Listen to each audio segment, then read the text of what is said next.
Tudo bem, pessoal? Meu nome é Daniel, sou biólogo e diretor do curso pré-vestibular Oficina do Estudante. Estou vindo aqui conversar com vocês para aproveitar o momento e falar um pouco também a respeito do coronavírus, trazer algumas informações e mais para frente falar a implicância que esse assunto tão importante, né, nesse momento da humanidade pode ter lá nos nossos vestibulares do final do ano. Então, quem é o coronavírus? O coronavírus é uma classe de vírus, uma classe viral, que foi descoberta há muitos anos atrás, lá na década de 60, meados de 1960, e que naquela época não era um vírus tão agressivo como esse que está se apresentando hoje. Naquela época causava alguns problemas no sistema respiratório leves, como um resfriado comum. O que aconteceu ao longo do tempo é que esses coronavírus começaram a sofrer mutações, né, sofrer alterações no seu material genético. E aí, hoje nós temos esse coronavírus, o Covid-19, com essa agressividade maior, né? E isso que é importante para a gente. Os vírus, né? Coronavírus, então os vírus, o que eles fazem? Eles são seres, e eu não estou chamando de seres vivos, porque eles têm características de seres vivos, mas têm características também que não são de seres vivos. Eles não têm uma estrutura celular. Então esses vírus, eles atacam células do nosso sistema respiratório, atacam células dos nossos pulmões. E aí pessoas que têm doenças pulmonares já estabelecidas e idosos que têm um sistema pulmonar mais frágil, a doença tem um risco maior de ser mais grave. Por isso que há um cuidado maior, especialmente aí com os idosos. O coronavírus, para a maior parte da população, em torno de 80% das pessoas, ele não vai ter, as pessoas vão levar numa boa, vão ficar com aqueles sintomas tradicionais de um resfriado ou de uma gripe, né, tosse, febre, um mal-estar, mas vão se recuperar sozinhos a partir das próprias defesas imunológicas. Porém, em torno de 16% das pessoas, né, segundo os estudos mais recentes, essa doença pode se agravar, podendo ser necessária uma internação. Em torno de 6% das pessoas, 4 a 6% das pessoas, será necessária uma internação realmente com até a intubação. E aí que vem um dos grandes problemas do coronavírus, né? A questão da possibilidade de um colapso do sistema de saúde. Então, cada país, cada estado, cada cidade tem uma capacidade de suporte de receber pessoas com diferentes problemas. Se nós tivermos uma grande proliferação de pessoas contaminadas com coronavírus que necessitem de uma internação, especialmente uma internação mais forte, como numa UTI, onde talvez tenha necessidade de uma intubação, pode ser, né, que o sistema de saúde não comporte. E isso afeta a população como um todo, porque uma pessoa eventualmente que teve um acidente de trânsito, né, uma pessoa que teve uma parada respiratória, um acidente vascular cerebral, não vão ter leitos para comportar essas pessoas. E onde que o coronavírus, por que é tão grave então, o coronavírus nesse aspecto? Primeiro, a taxa de contaminação do coronavírus, ela é mais alta que a taxa de contaminação, por exemplo, do vírus influenza, o causador da gripe. Então, enquanto que uma pessoa no vírus influenza, ela contamina 1,1 pessoa em média, o coronavírus, uma pessoa, ela pode contaminar 2,5 pessoas em média. Então a taxa de contaminação é muito mais alta. Um outro problema também associado ao coronavírus é o tempo de incubação da doença.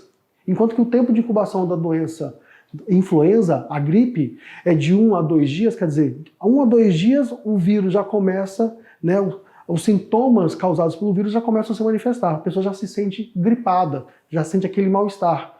No coronavírus, essa incubação ela dura de 1 a 6 dias.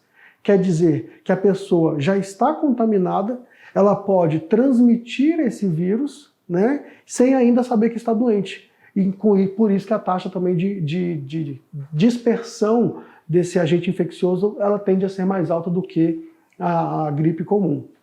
Além disso, a duração da internação de uma pessoa contaminada com coronavírus, ela é o dobro, né, em torno de 10 dias em relação à gripe comum, o que faz com que o leito no hospital ele fique ocupado mais tempo.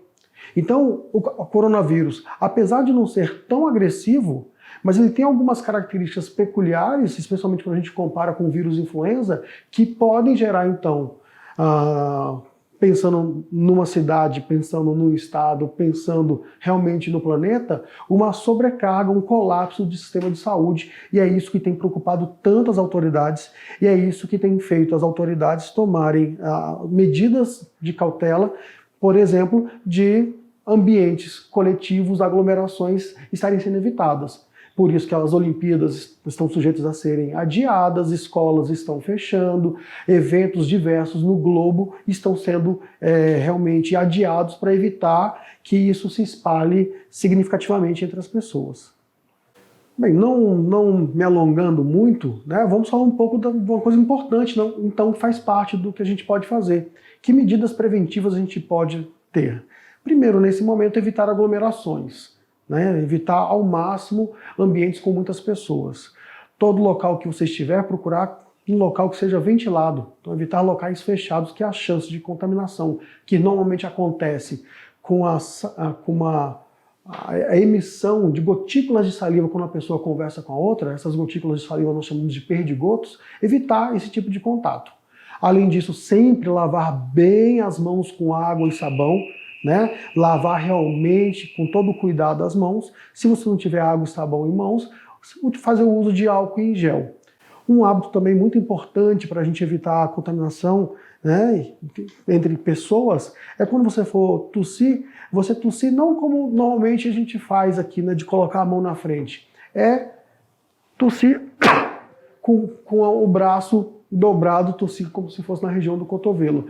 Porque as mãos são locais que a gente está encostando em todos os lugares e pode ser uma forma de contato. Por isso que lavar as mãos sempre é bem importante.